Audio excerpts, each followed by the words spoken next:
yourself, stage name, where you're from, and how long you've been DJing. Yeah, so my DJ name is Kiri, K-I-R-I. If you say Kyrie, I'll hurt you. My actual name is Justin. Been DJing since this summer, technically. Crazy Atlanta. Shout out to you, back in July was my first set. But I've been producing music, on and off since Skrillex came out with Scary Monsters and Ice Sprites in 2011-ish. And he was like, oh, I use Ableton. I was like, bet. I'm a broke high school kid, gonna go crack Ableton.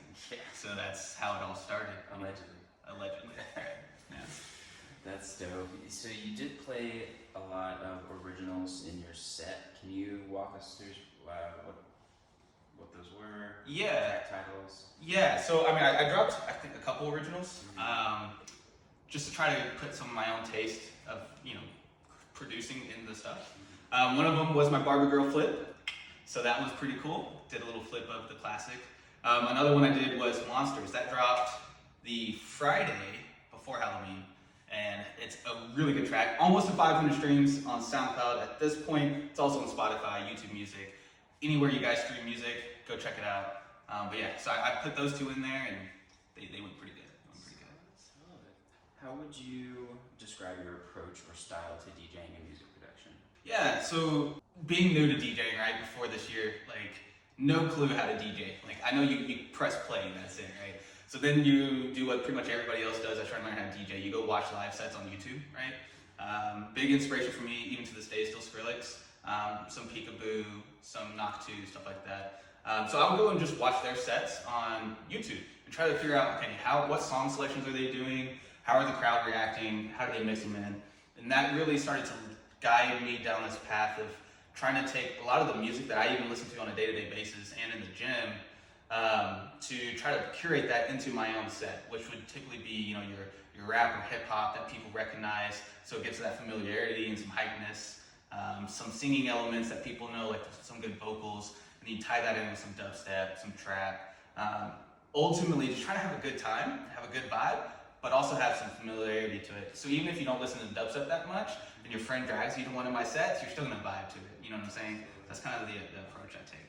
You touched on style of approach. Can you walk us through, I guess, the more personal side? How do you prepare for a live performance? Routines, rituals, any sort of kind of what hypes you up before you go? Yeah, I usually go hit the gym. No, no, for real though. It's one of those things, I don't try to premeditate my set too much. I don't have great memory as it is, and so I feel like that's going to make me feel like I'm trying to remember too much and try to stage everything. So really what I've been trying to get into, because it's going to evolve as I learn, right? But what I've been getting into is have kind of the starting song or the first few songs I want to get comfortable with and start the night with. And then from there, just kind of know, okay, I'm going to go through my 140s, 150 BPM range that I'm in. And I'm going to try to go between that blend of familiarities, trap, rap songs with dubstep songs. So I don't honestly prep too much.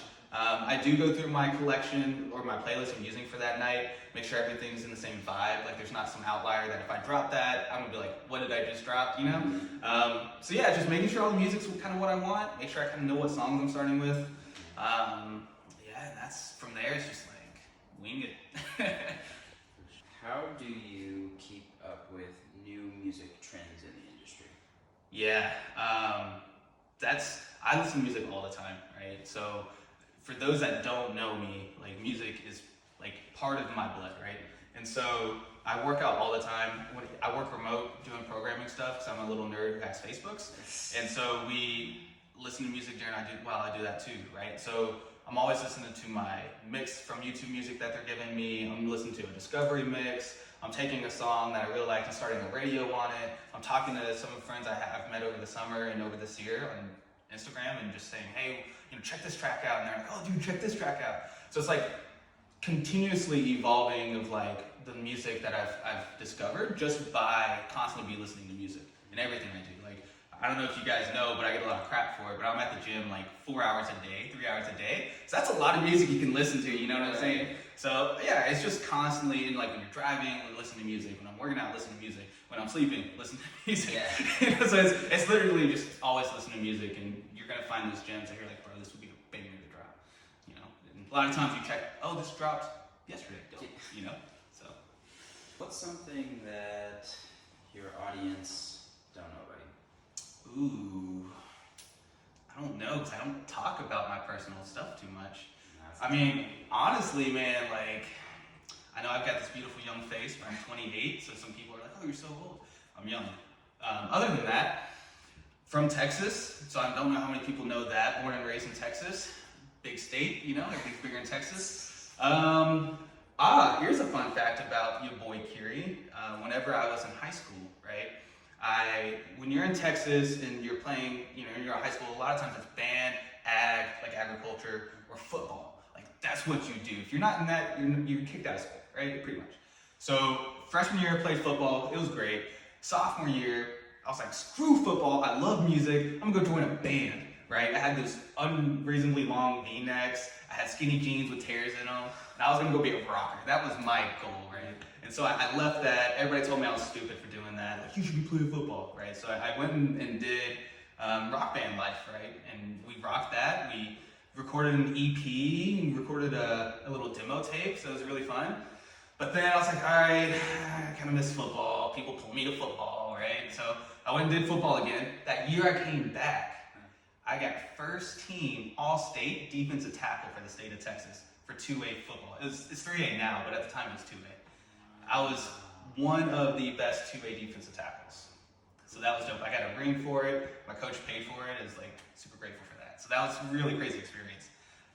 Senior year, the fun continues. We went to the Houston Texans stadium in the state semifinals in the playoff run for Texas football in our region.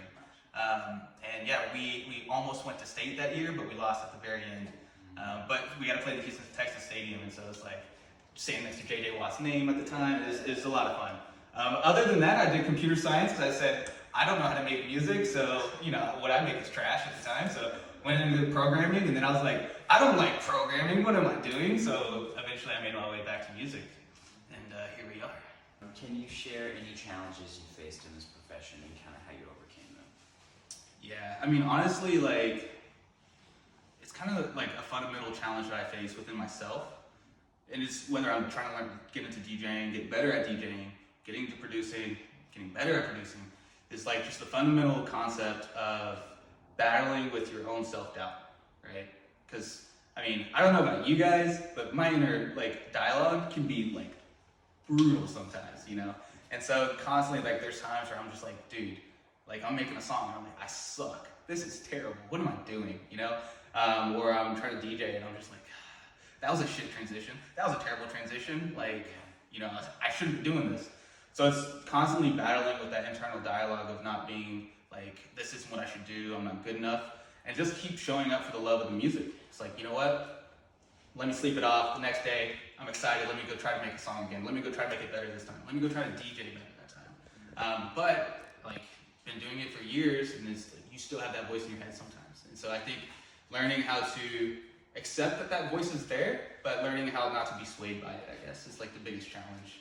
What's something you really want right now, but you're not really trying to pay for? I mean, I want an Audi R8, low key. Those are really nice cars, and I see them sometimes at the gym, parked outside. I'm always that guy taking a picture with it. So I low key want one of those, but they are expensive. Let's say you just played the set of your life. Where and what are you eating after? Am I eating after? Set of my life. I love food, so that's a challenge, dude. Honestly, just let's go hit up some Waffle House, or let's go hit up some sushi. If it's a set, it's gonna be late, especially if it's an after. So it's screw it. Let's just go hit a Waffle House and just pig out, bro, and eat anything and everything. Especially because a lot of times I work out the next day, so it's I need a carb up. You know what I'm saying? What is your go-to Waffle House order? Oh, you mean how many things do I get on my go-to order? No, so it's funny. For my birthday, one of my homies from the gym, we went because we shared the same day. Actually, that's our birthday. I got the big waffle. I got the patty melt. I got a couple things of hash browns, which that's delicious, bro. You get the egg combo with your waffle. You get the bacon with it. And I think I mixed in, my friend had some chocolate chips I ended up throwing on my waffle. So it's bro, all that, it's a banger. Let's say you have a gun, but it doesn't shoot bullets. What does it shoot? what it's gonna shoot? It's gonna shoot free tickets to any private property. No, okay, go ahead. Shameless promotion. Love it. Honestly, it's gonna shoot probably just a shit ton of protein to everybody because we all gotta get protein in our diet and we gotta work out. So Nice. at the end of the day, that's what it's gonna shoot. Shout out your stage name again, any upcoming shows, projects, and anything else you want people to know before we wrap up. Yeah. So again, my name's Kiri. I am playing around Atlanta a lot recently. I think we have a show coming up next weekend, so be on the lookout for private property for that. Other than that, I have a few collabs in the works with some local talent. That's one thing about Atlanta, a ton of talented people, right? So I'm getting some collabs in there. I have my Barbie Girl flip that's going to be dropping soon. I have another few originals that are going to be dropping hopefully before the end of the year. So follow us on IG, Private Property, and Sacrifice Kiri, and you're going to know when all that stuff's happening.